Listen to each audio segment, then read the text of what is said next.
How's it going? We're back, episode 3, VAR and Espresso. We have Leo, Hey, myself, and Daniel joins us today. How's it going? From Daniel, you're in England somewhere, correct? Somewhere in England, absolutely. All right. Well, we talked yesterday about how that first game was going to be probably ugly with half the team at home and playing it against the amateurs. I don't know if anyone saw that coming. But interesting. They asked Michael Elise after the match if he felt bad, and he said, nope. "Nope." It's a game, they're there and these teams are competing. So, whatever. But it was 4-0 and right before halftime. And I was just like, man, they'll probably just kind of walk it in the rest of the match. And then they scored 2 goals in stoppage time. And I'm like, man, that's ruthless. So it ended 10-0 to Bayern. The PSG 4-0 against Atletico Madrid, Palmeiras 0-0, and Botafogo 2-1 against Seattle in the game that we thought probably would be the most competitive of the day. The two later games are actually pretty competitive. PSG just ran over Madrid. We'll talk about that, and then we'll get into today's games. But what was your takeaway from yesterday, Leo, and then Daniel? I'll let you start, Daniel.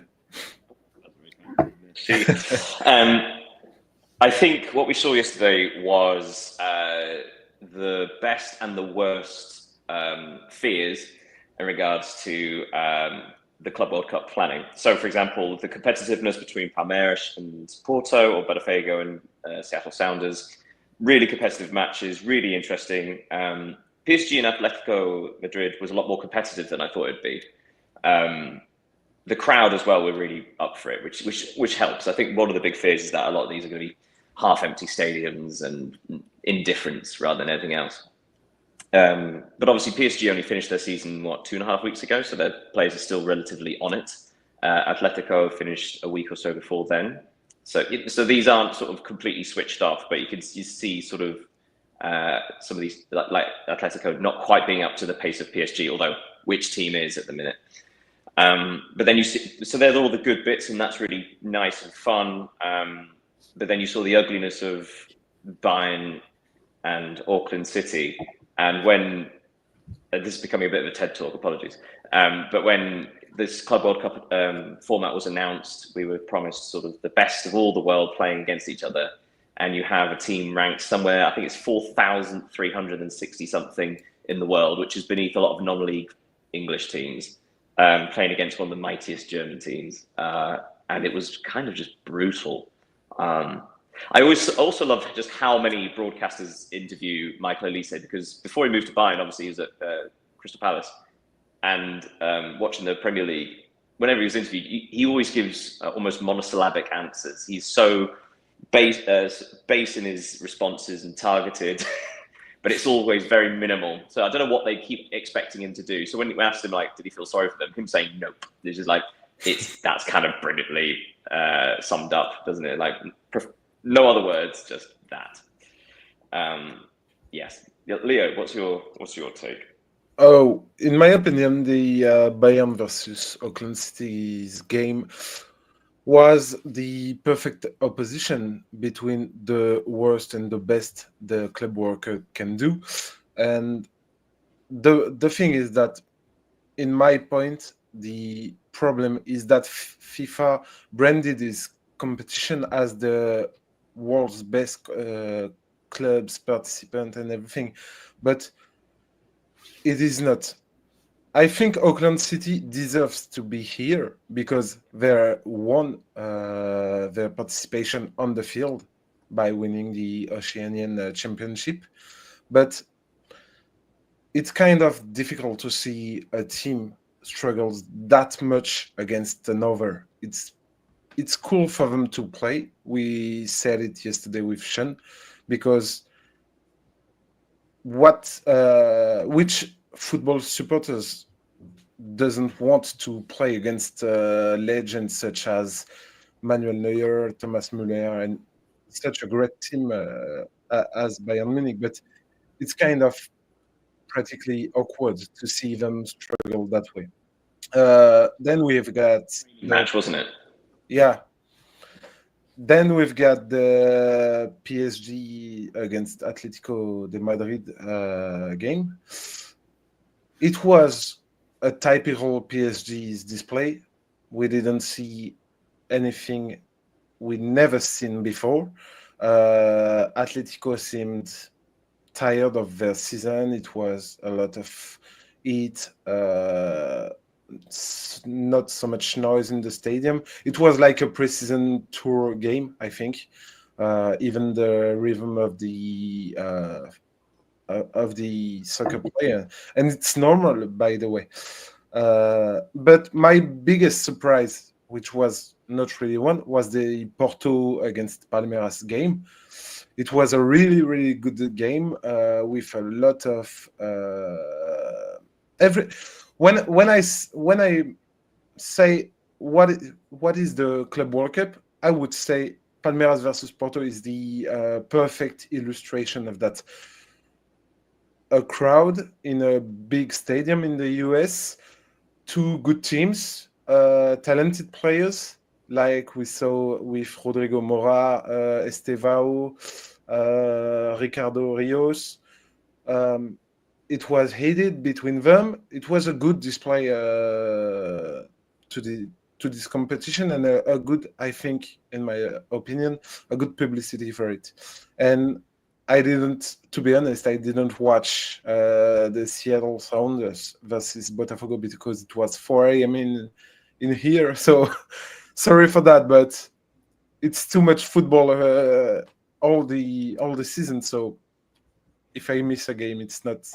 I saw the extended highlights. Yeah, I saw them too, but I was really pleasantly surprised. I mean, if you went on the stats alone, you would assume Seattle. I mean, I'm sure we'll go into matches specifically in a moment, but yeah, I was really pleasantly surprised how competitive that was, because obviously, from certainly from a European point of view, the MLS isn't held in the highest esteem. So seeing them go toe to toe with, albeit a South American side as well as the European side, but there's no reason why they should feel smaller from that performance. It's the only real shame is that the other teams in the group are huge. They've got a real uphill battle for the rest of the group. Yeah, I agree. And you, what did you think of the second match day, Sean? Yeah, I mean, I think it just goes back to PSG and just, I mean, this all of a sudden, I mean, we've talked about this multiple times, but this PSG team, I don't know how you don't make them the favorite to win the competition at this point.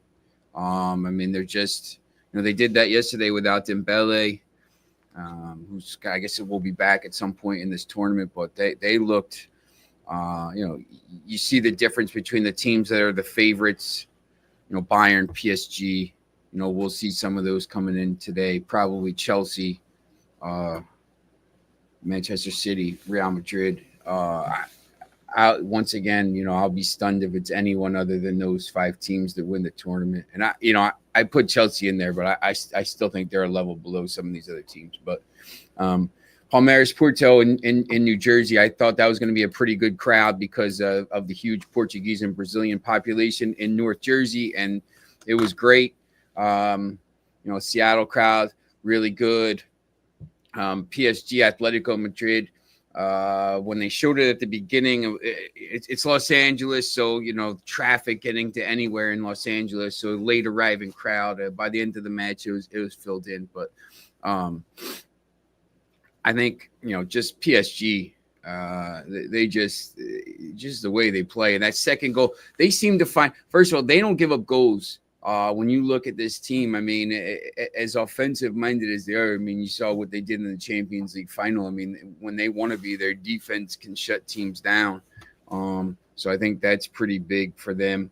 But that goal at the end of the first half, they seem to find these goals at opportune times, and Vitinha scores there right before the halftime whistle, and you're just like, man, that's it. There's no way back for Atletico Madrid, and then they get the red card. But I just, Sure. they're really dominant. So I'm just going to jump in because I think I agree with most of that. There's the one thing I would disagree with slightly is you saying that they don't give up goals, and that's absolutely right. But they do give up chances. Like even in their run to the Champions League final, it's almost like big moments. So you think about like Donnarumma across the two matches against Arsenal. Arsenal had the greater XG. If you went on chances alone, Arsenal probably should have beaten them in each game. Well, maybe not both, but certainly one of them. And yet they only scored one goal when the XG was, I think, somewhere near 5 over the two matches. And the same thing against Aston Villa. Aston Villa genuinely could have turned that tie around, and Donnarumma had to have a couple of big saves in him. And likewise, we saw today, like you say, the second goal. But I think I actually wrote it down 18 seconds before PSG's second goal. Yeah. Atletico Madrid break, they're getting into the box. Mendes does this fantastic last-ditch tackle, but then as he tries to bring the ball away, he actually loses the ball. He loses the ball about 25 yards from goal. Atletico Madrid then attack, and Griezmann has a volley from about 14 yards out, which goes straight at Donnarumma. Now, no big save needed, but the fact is, like, that really could have gone badly, and yet what happens then is Donnarumma throws it out to Vitinha. Vitinha then plays it forward to Kvaratskhelia, I believe. He then cuts inside, plays it back to Vitinha, and he scores from the end of the box. So 18 seconds from potentially conceding an equalising goal, and then they're 2 up. So these big moments keep happening for PSG against other European oppositions. Like I say, kept happening with Aston Villa. Happened in the second game against Liverpool as well. So in their run to the Champions League final as well, they kept giving up these big chances, but these big moment players stood up. So I think that might be the only reason why they're not favourites, because I think in our brain somewhere we think logically it's going to run out at some point. At some point they will concede at the wrong moment. I don't know. That's the only thing that sticks in my head. But apart from that, yeah, it's kind of overwhelming. Just once they get a little bit ahead, they are just merciless. It is really impressive to watch, and it's also really enjoyable to see. Players like Magulu, who like these young players they're now. Mayulu, yeah, like what a young player he is. He's 19th. So I'm really enjoying the fact that PSG are also offering these opportunities to the youngsters as well as the big players, and they're just as exciting. Yeah, and what you are saying, Daniel, about the fact that PSG let their opponents have chances to score. The big difference between Luis Enrique's PSG and the last version of this team is that when they are facing an opponent or something which can mentally break them down, they can respond. Because before, when if you remember, what example can I say? Even when there was the remontada against Barcelona, it's in their head that they lost the game. Now they win these games. When in Liverpool, for example, at Anfield, they concede a lot of occasions. When in Villa Park, they concede 2 goals in a heated atmosphere. Against Arsenal in Parc des Princes, at the beginning of the game, Donnarumma made 4 or 5 clearances. And before, I think this PSG would have totally fall apart, but now they didn't. They don't. Which is all more impressive considering we're not talking about the last season. We're talking about the last 5 months. Yeah. It's ever since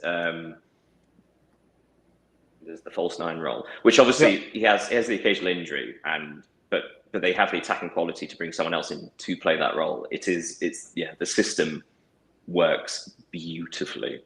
But you do give up the occasional moment, and like you saw with Aston Villa teams that are brave against them can be torn apart, but they can also actually, that has shown to be a potential weakness. The ball in behind, being brave with how you charge forward, and Villa could have won that game. But probably, as you were saying, the European experience, the boldness to sort of, and also like, and as I said before, big player mentality, like Donnarumma, especially stepping up in the last 6 months. Yeah. I think he's the one that's kept PSG in the Champions League, and then as everyone else has grown into it, they've just become bigger than themselves.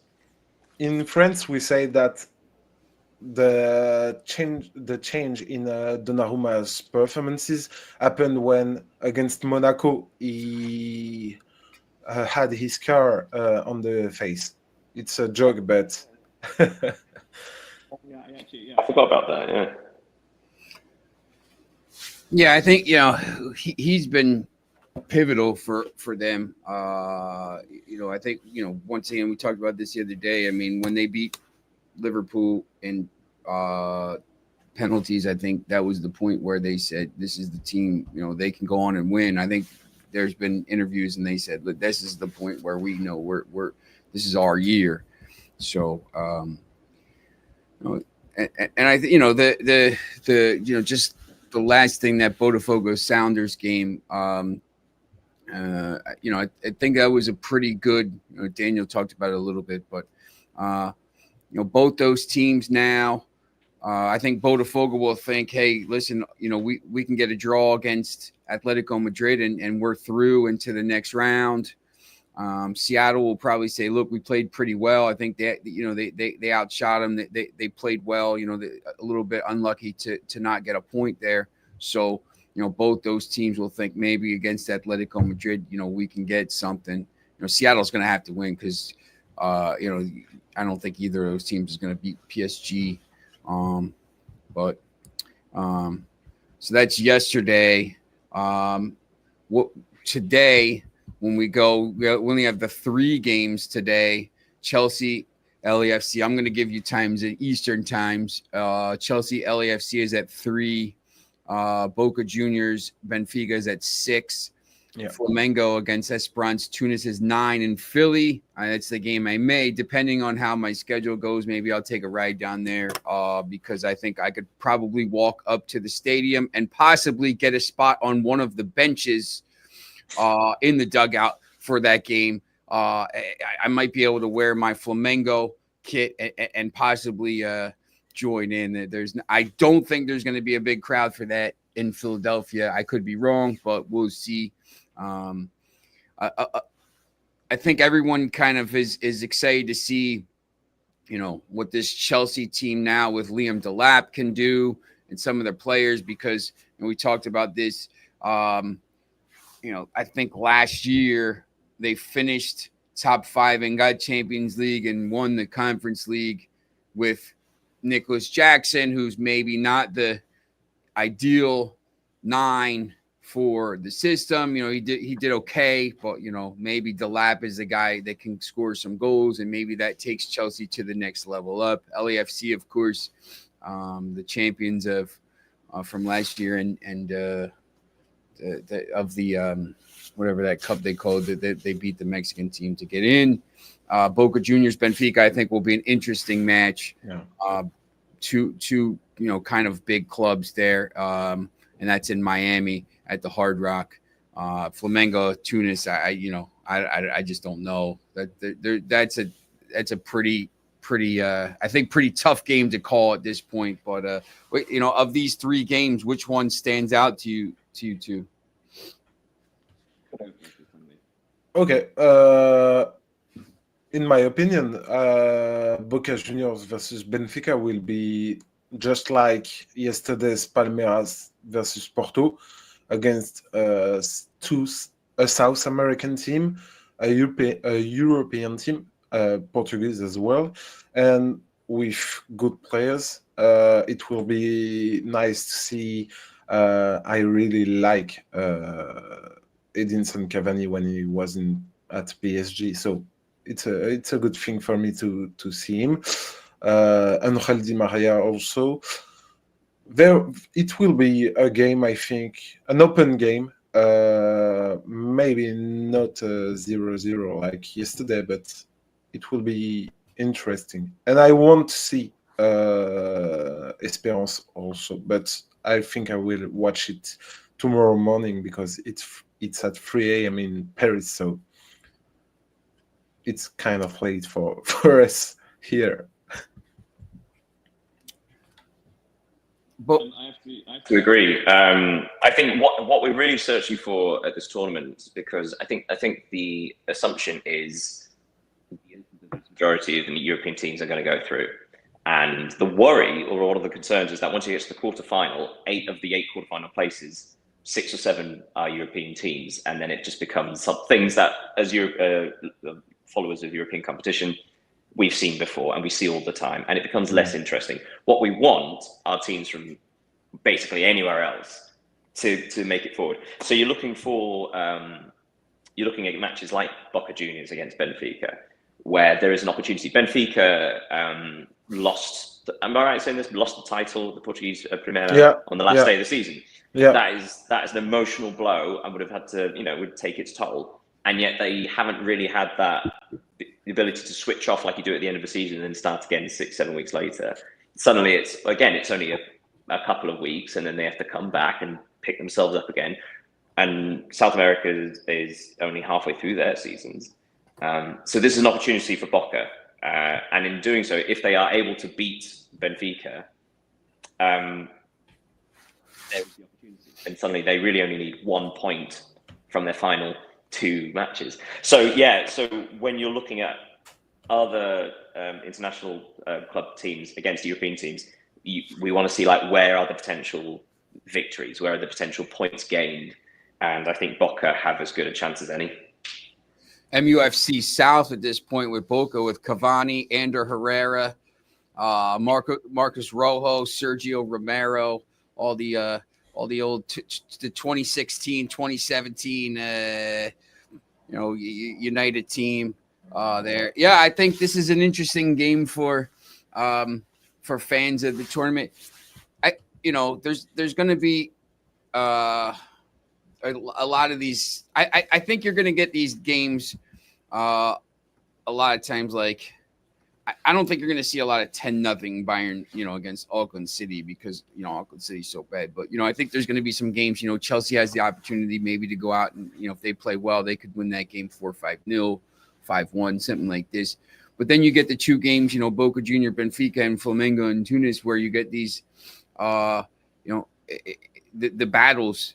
You saw yesterday, Palmeiras, Porto, Botafogo, Seattle, the other teams that aren't the European heavyweights. And, those are the games where if you're a fan of the sport, and if you're, once again, maybe there's not going to be as many people in the stands watching, but there may be more interesting matches. People don't always want to see, 10 goals. We got a comment there, but I thought it was something good, but it's just somebody spamming us again. But yeah, for me, if I end up going to that Flamengo and Tunis match, Group D, Chelsea, LAFC, Flamengo, and Tunis. Look, I mean, the winner of this match, has to think Chelsea will probably win the group. But the winner, if there is a winner of this match, we'll have to think. Listen, hey, if we can get 3 points here, we just have to basically beat. If we beat LAFC or get a point against them, you're probably through into the next round, no matter what you do against Chelsea. So I mean, it's a pretty big match, and you going back to Daniel's point. I mean, you want to see some of these other teams kind of get through into the to the knockout stage and maybe make a run to a quarterfinal, or maybe mix up the quarters a little bit. So it is a pretty big match. I mean, I don't know. Once again, I don't know how many people are going to be at it. I'm here outside Philly, so I kind of see the signs. They're selling signs when you go down the road on the billboards for, hey, tickets available for this match. I know like the Real Madrid match still has tickets. So I'm like, man, if Real Madrid still has, I don't know how many people are going to go to this. But I think, if you're a fan in the area, this is a great match to go to because it's going to be competitive. And it's going to be something that's you want to be able to watch. Yeah, I remember I was reading an article in a different media outlet. Apologies, John. But they were making a very good reference about the organisation of where some of these teams play, and obviously, you can't really avoid it because many of these games and stadiums are chosen well in advance of which teams would be playing in those stadiums. But the fact that Messi was playing at Miami's home stadium, right? Seattle's at home. Look, they're pretty smart about this. They do this. So there's this whole thing going on around, when US would play Mexico in these games, they put it, if it was an important game, they'd put it in the winter, they'd put it in Colorado in the snow sometimes. Yeah. Before maybe they used to put them in Texas, in Dallas, in the big stadium there so they could sell tickets, about selling tickets, and maybe not about I think with this, what they've done, there's no it's no coincidence they put that Porto and Palmeiras game at MetLife yesterday in North Jersey. They knew they're going to sell that like crazy because of the population there. The Seattle's playing at home for their 3 matches, and there's not a lot of games on the West Coast. Yesterday's PSG game was on West. Seattle's playing at home because they know they're going to sell tickets, they're playing strategically. They're putting Real Madrid in certain places, and they're putting this. I think that's pretty smart. When they get to the, I looked at the schedule. Basically the last 4 matches of the tournament are all at MetLife in New Jersey. The last quarterfinal on July 5th, both semifinals and the final. And that's where the World Cup final will be as well. Yeah. So they're putting this. There's a game in Philadelphia on July 4th, obviously, next year for the 250th anniversary of America on July 4th, the Declaration of Independence, all that stuff. They're going to play one of the quarterfinals there, so that's a pretty big deal. They're going to do the same thing here. So I know it's a dry run for the World Cup spots, in Atlanta, Miami, New York, but they've done a pretty decent job, I think, putting games where people will buy tickets. And then just look, Flamengo and Tunis, you put it wherever because, it's not a glamour tie. It's going to be a good match probably, but it's not a glamour tie. I don't think, maybe you put it in Philly because once again, you just played the match yesterday at MetLife, so you can't do it 2 days in a row. So you put it in Philly, and you hope that the Portuguese fans and the Brazilian fans drive down. And there is a little, there's obviously New York, New Jersey. There's a bunch of people from basically all over North Africa, Tunisia as well. But there's a little bit of a population here because of its proximity to East Coast ports and whatnot. So I think, they're doing a pretty good job with that. But once again, there's so much. If you looked on like Twitter, X, whatever you call it, and all this before, there's so many stories like ripping it, like the tickets aren't selling and whatever. But they're the first time they're doing it. They're trying something different. It's the middle of the summer. The tickets were a little bit expensive. Now they're coming down. So you're starting to see, I think, late, last week, the ticket prices started to come down. So people people were buying the tickets now. So I think, you're in a better spot. Yeah. And I want to say something about what you've just said, because on socials, we can see a lot of criticisms about the attendances and everything, but I want to point something positive in my opinion. First, I know that the US has a different way to consume sports, and entertainment than us in Europe. But during the PSG versus Atletico, it was 80,000 people during the game for a 90,000 seated stadium. I think it's a good attendance for instance. Moreover, if you compare it to the Gold Cup, I saw some pics about the USA versus Trinidad and Tobago's game. It was empty, but very, very empty.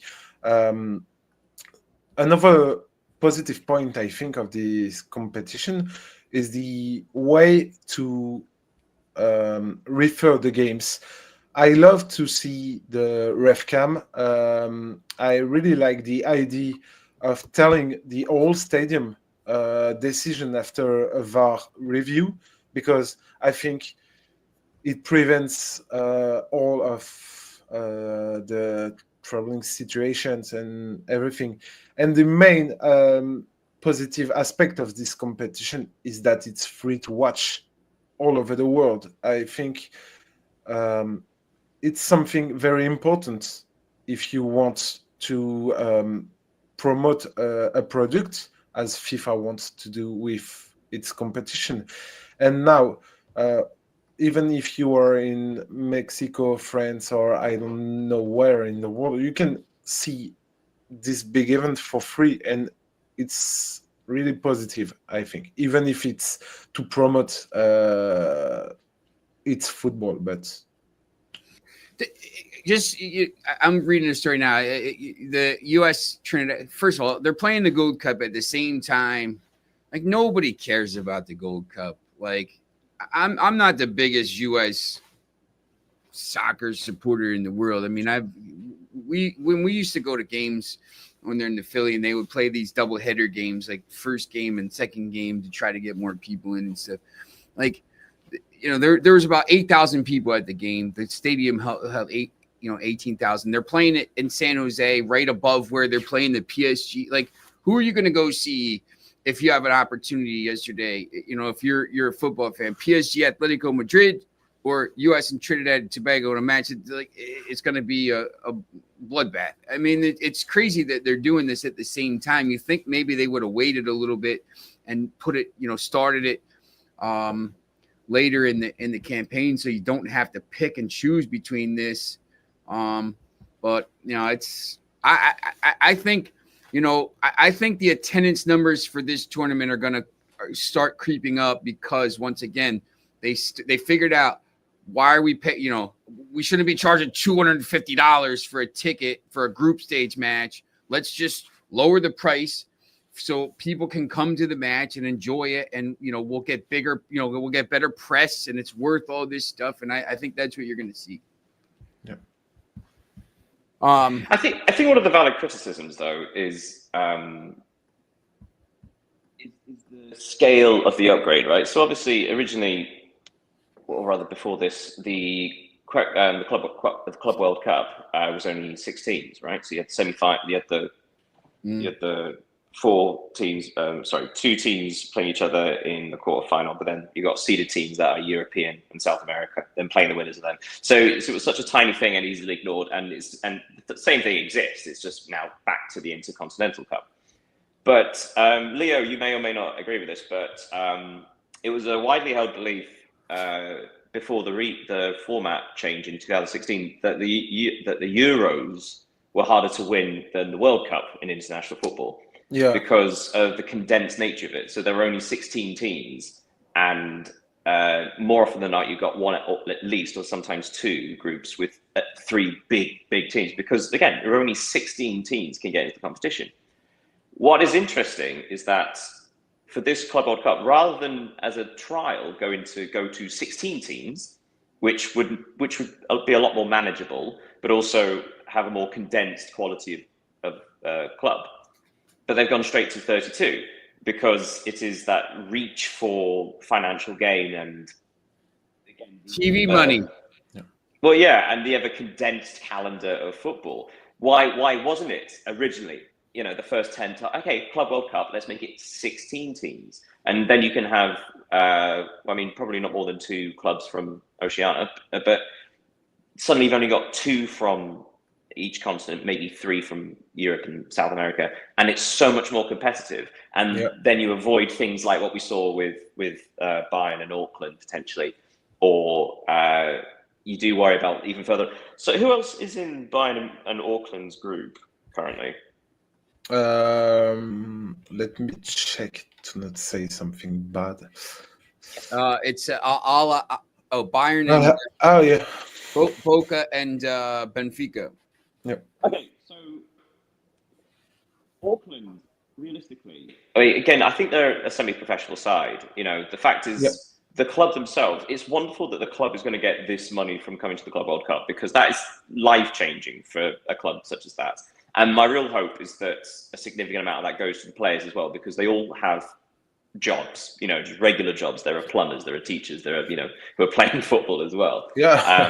So that's kind of amazing. That is brilliant. But the reality is, they'll be lucky to score a goal, let alone get a point. So what we don't want to see is, therefore, like Benfica puts 6 or 7 past them, because it doesn't mean anything. And suddenly you might as well. It's like when you have a qualifying group in Europe, and you have San Marino in your group. Oh, actually, that's unfair. San Marino have won a couple of matches in the last 12 months. But a team like them, or Liechtenstein, or something like that, suddenly it's like, well, this doesn't matter. This massive victory. You might as well have 3 teams in that group. And then what the worry is that there are so many, like, let's say Red Bull Salzburg, who were the 9th qualifying team for Europe. They didn't even win their Austrian league this season or last season, and yet they've qualified for this. So what right do they have to be there? Auckland City have far more right to be there than Red Bull Salzburg, than Benfica, than a lot of these other European clubs that have got there, just because they're European, essentially, and you've got 9 extra slots. Does that make sense? So you could have easily made this tournament 16 and made it even more competitive and had the best clubs in the world. I totally agree. I thought we could have started this tournament at the round of 16 with a classic draw on a 1-match decider, and it could be good with 2 or 3 big European teams, 2 or 3 big South American, and everything. Because now the problem is that we have too much competition at the same time. We have too much competition in a season, and it's kind of, I think it's dangerous for the football fans, because we want to see quality over quantity, but FIFA wants quantity over quality, and it will not work. It can work, I think, for 2-3 years, but it's impossible to follow everything, because Sean, you were talking about the Gold Cup. There is also the Under 21 European Championship. So there are players who are playing at the European Championship who could have played at the Club World Cup too. Yes. I also heard that there is a Porto player who could play at the Club World Cup and then at the Gold Cup with his country. So what's the point? What is the limit to the players? There is no longer a summer break for teams, because last year was the European Championship, then the season, now the Club World Cup, in winter the Africa Cup of Nations, next year the World Cup. It's impossible I think, as for the players and as for the viewers, supporters, to follow everything. Welcome. It's fatigue on 2 fronts, right? It's player fatigue and fan fatigue. Player fatigue has real problems, and we've already seen an increase in serious injuries across the board. That therefore, like, as fans, we see less of the best players in the world because their knees are buckling for 6 months. And then as fan fatigue, where certain competitions we won't watch because, well, we'll see the team in 2 or 3 days. It doesn't matter. Yeah, and actually, I worked out recently that whereas before, obviously, with international tournaments, you'd have every other summer off properly. Now, obviously, things like the Nations League across UEFA and CONCACAF and whatever, that's taking up a bit of slots, but it's still only a couple of weeks. But now with the expanded UEFA competitions and expanded FIFA competitions, and they're fighting each other for who gets the most money, basically. What you have on our players getting one summer off every 4 years. Yeah, yeah. And even that is less than 5 weeks. So like over the course of 4 years, they get something, what is it? It's something like a combined total of 7 to 9 weeks over 4 years guaranteed off. It's going to kill them. And obviously we've had this model for players about like when their peak age is between sort of 25 and 29, or if you're a defender or a goalkeeper slightly older. We're probably going to see it shooting down now because of, first of all, how quickly younger players develop. Fantastic. But also, you'll probably find that they go down because their peak physical condition, they burn out quicker. Yeah. It's a real worry. Sorry, I talked completely over someone's arrival. No. Bom dia, Pedro. How's it going over there? Hi, Pedro. Hello, good morning, everyone. How are you? I was listening your opinions, and I totally agree with them. I watched yesterday the Porto match, and I'm really disappointed with the Porto performance.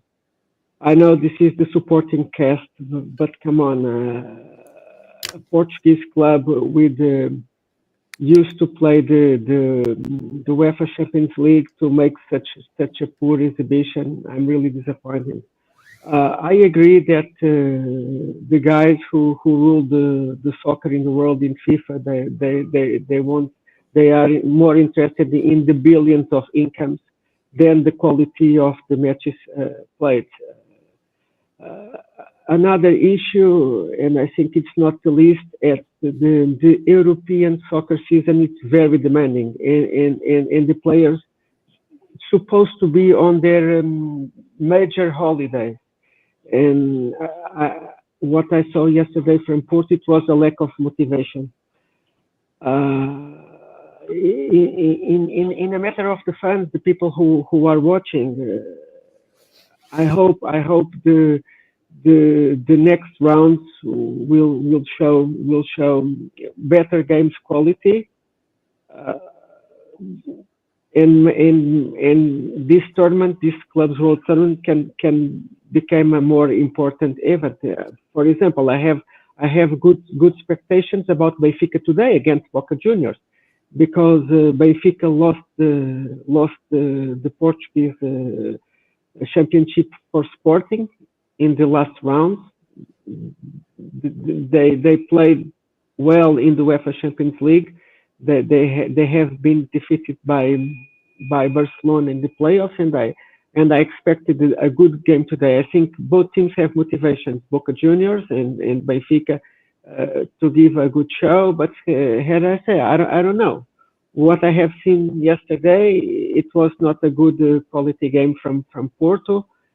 I don't know. What do you guys expected for the next round? Do you see motivation in the players and in clubs to show a good football and improve themselves, or it will be a boring tournament? Sorry, I'm going to jump in there.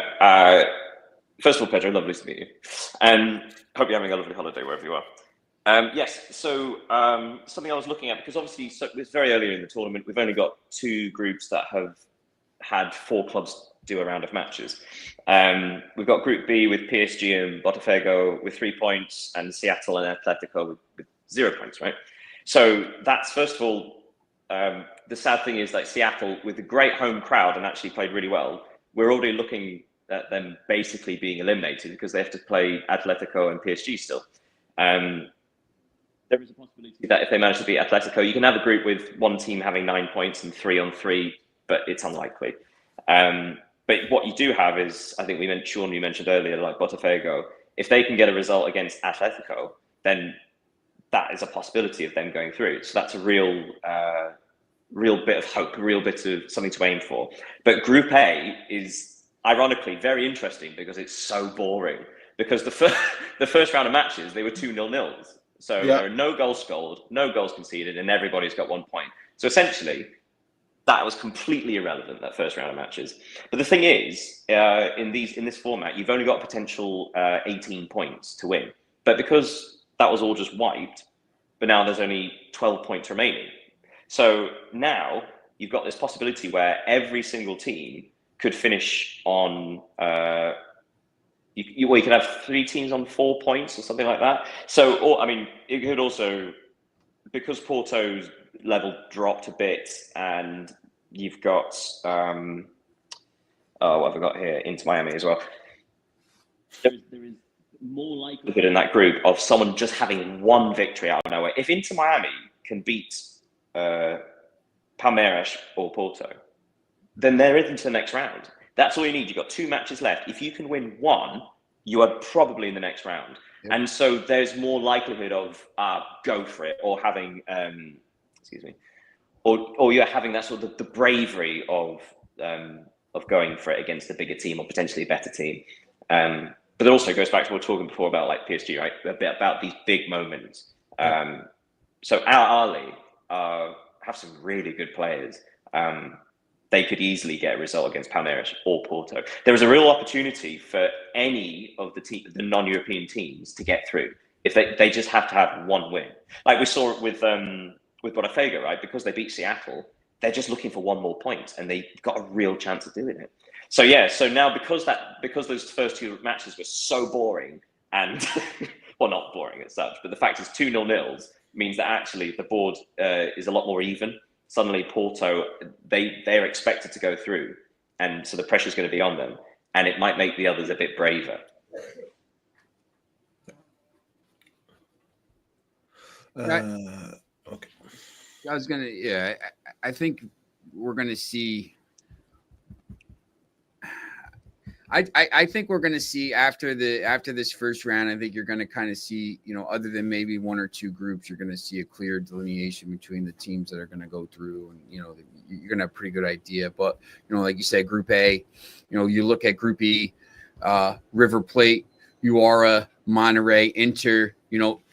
You imagine Inter's going to go through, but someone else is going to come through. River Plate, the Japanese team, Monterrey from Mexico. Someone's going to come through there. You look at Group F, Fluminense, Dortmund, Olsen, Mamelodi, Sundowns. Someone's going to come through that group. There's going to be Group H, Real Madrid, Al Hilal, Pachuca, Salzburg. I mean, everyone's talking about why Salzburg here. They can kind of prove why they're here, or they could say, listen, they could get embarrassed. But there's going to be some spots open for some of these other teams that maybe, like if a Mamelodi Sundowns gets through, the runner-up in Africa, if they get through, it's a big money for them. It's a big deal. They kind of get this stuff. So I think you're going to see, it open up a little bit more in match day 2, hopefully. We'll see as it goes along here in these next groups. But we're once again, the winner is going to be PSG, Real Madrid, Manchester City. Yeah, I would say. Sorry, I'm going to jump in again because also the great thing is that all of these teams have experience with knockout football, right? They've all won their continental competitions. Well, nearly all of them, certainly the non-European ones. So they have experience of navigating through a tournament. So chances are they will have not only the tactical savvy, but the managerial savvy of when you come against the quote unquote the big club in the group. It's a free hit, but also you play it tactical. So chances are there'll be a lot more defensive against the bigger team to try and avoid losing a significant or having a disadvantage with goal difference. But then the real tournament is with the other teams around you. As you were saying, like so many of these groups, the second place spot is up for grabs. And a lot of these second European teams are vulnerable, like Salzburg, like Benfica, as Pedro was saying about the fact that they lost the title on the last day of the season. And also you've got a lot of teams that have lost their managers only a couple of weeks ago. These are new ideas trying to mix with players. Inter have got a new manager now. In fact, there's another team in the tournament that has their manager. Al Hilal, yeah. Yeah. So what we'll almost certainly see is the big team in the group probably being defensive. I think you'll find that there might be one or two teams that might be naive, and they're the ones that might get hit, like 5-6 goals conceded, and that could ruin their chances. But the ones that are more savvy in that single match, concentrating on the other two games, I think that's where you'll see teams progressing into the next round of the tournament. Yeah, I agree. Well, do we have any kind of we're here in the last couple minutes, and any predictions for today? Pedro, you got any predictions? I know you're Leo, Daniel, any kind of predictions for the games today? Leo, what do you think about Benfica group today? Give us your opinion. I think it will end with a draw, because I drew a parallel between Palmeiras versus Porto and Boca Juniors versus Benfica, and I think it can be the same way. An interesting game with a lot of rhythm, good players, good atmosphere, but it will be disputed, and I think both teams need to win, because Boca Juniors' last title was, I think, 3 or 4 years ago. Benfica just lost the Portuguese title on the final day of the championship. They want to take their revenge, even if it's not against Sporting. They want to prove that they can go further and play in that kind of big competition. So I think it will be a good game, and to predict the result is going to be difficult, but I think a draw, it will be a draw. And you, Pedro, what do you think? Let me just say for the other guests who are listening us that I am Portuguese. I live in Lisbon. I'm born and raised here, and I'm rooting for Benfica. It's a club from my town, and the president of the club, Rui Costa, said in the press conference, "We are not here for holidays. We want to win, and we want to grab the win and score goals." So let's see if that happens or not.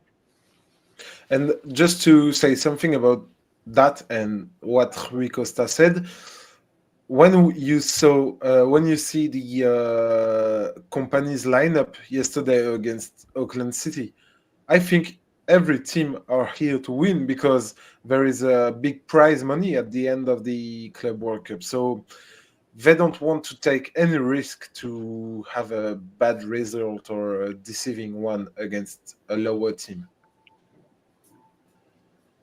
Daniel, what do you think? Yeah. Sorry, Leo. No, it's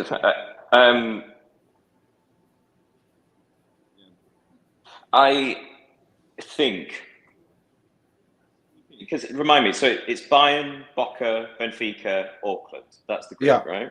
Yeah. Mm-hmm. I think because Boca, I think they're going to be so up for. I think they're going to have so much of the crowd behind them. Against Benfica, I honestly think there's a real opportunity that I think Bayern, Boca, and Benfica will all finish on 6 points.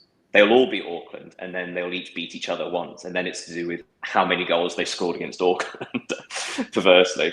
I think Boca will have the edge here. I think, again, the middle of their season, with the crowd behind them, I'm going for Boca to win this one. I think so. I think that's a pretty good shout. I think Boca has a real good chance, maybe 2-1. I think Flamengo, looking at the lineups here, I think Flamengo beats Tunis Esperance. Yeah, I think so. I think it's going to be 2-0, something like this. I would love to see Olivier Giroud score about 2 or 3 goals today against Chelsea. Like that would be pretty cool, but that's not gonna. I don't know. He might score, but I think Chelsea probably wins that pretty easily. Yeah, I think LAFC don't have the pace. I mean, Yeah. I think the romantic in you things like, oh, it'd be great fun, but I just think the pace Nah, of they Chelsea can't. is too Yeah, much. I think. Look, I honestly, I think Chelsea has a chance here. You can kind of see what they're doing.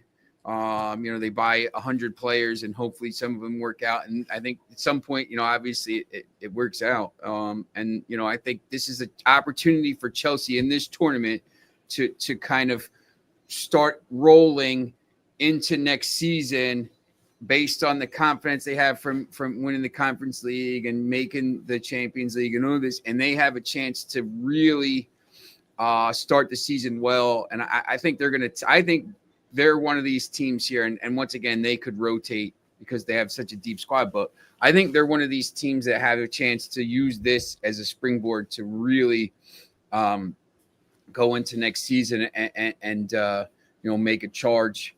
Because once again, the Premier League is pretty open, I think. But unless Manchester City buys another 500 million worth of players.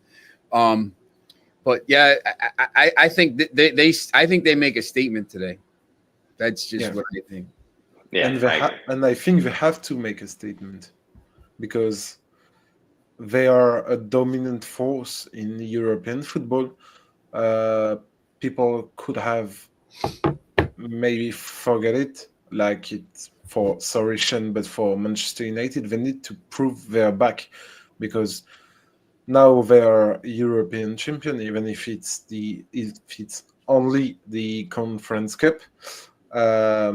Now they have to prove that they can play at the highest level and compete with the biggest teams in the world or in Europe because they will play Champions League football next season. And if they want to compete also in the Premier League, I think it's a good group to not send a message because you don't play against big teams like Real Madrid, Bayern, but it's a good way to show the world that you have good players, good perspective for the future, and you have to make a statement, as you said. Yeah, I would say I don't want to be pessimistic, but truthfully, I think one of the other reasons Boca against Benfica is be so exciting is in comparison to the other two, which I think will be quite slow affairs. And I think Chelsea will beat LAFC fairly easily, but also the way that Maresca plays his teams, it is quite slow and build up. It's quite controlled. Yeah. So there's more chance that if they get 2 goals ahead, there won't necessarily be more because, again, conserving energy. It's a long tournament. It's very hot. And like you say, lots of rotation, which is great for tournament football because that means by the round of 16, basically all of their players have played and no one's that tired. I get the feeling that it'll be quite a slow victory for Chelsea, and I just think that's going to be happening for basically every single one of their matches, I think. Yeah, it's a kind of second UEFA Conference League for them against teams. Yeah, in this lower group, divisions. Yeah. Let me just say that I'm also following the Under-21 European Championship, where great national European teams are there, like Portugal, which I hope goes through to the playoffs, and also France, England. I don't know if you, Shan, in another show, you want to talk about this youth tournament. Yeah, we could do that. The group stage ends Wednesday, and then the quarterfinals start Saturday. So maybe we can do a show maybe Wednesday evening, and we can recap everything and go forward. So we can kind of look at the teams that'll be going through. I know big matches this week: Georgia, Portugal, France, Poland, England, Germany, Spain, Italy. There's some big matches. So maybe Wednesday night we can, after the matches are over and the dust is settled, we can kind of look and see what that tournament looks like for the quarterfinals, semifinals, and finals. Because There are a lot of things to say, starting with why France versus Portugal ended as 0-0, because it was, I think, 40 shots from the teams and no goals, and I think less than 10 shots in the spot. So it was a good game with a lot of great players, as we saw with especially super fast Portuguese players. But how could this game end up like 0-0? It was impossible to predict. All right. So we will see you again tomorrow morning. We'll look through all these matches today and we'll recap those and we'll go over the matches tomorrow. There's some, once again, 4 matches tomorrow, some interesting battles tomorrow. Dortmund, Inter playing, and then some other, other cross matches going on. So I think tomorrow will be interesting as well. So tune back in. Thanks for watching. Remember, like, subscribe. Follow us on all the socials. They're down there: YouTube, Instagram. We're on Kick. We're on X. We're everywhere. Just follow us, and we will follow you back. All right. Okay, guys. Take care. It was a pleasure. See you tomorrow. Have a great day. See you tomorrow, guys. Have a great day. Have a great day.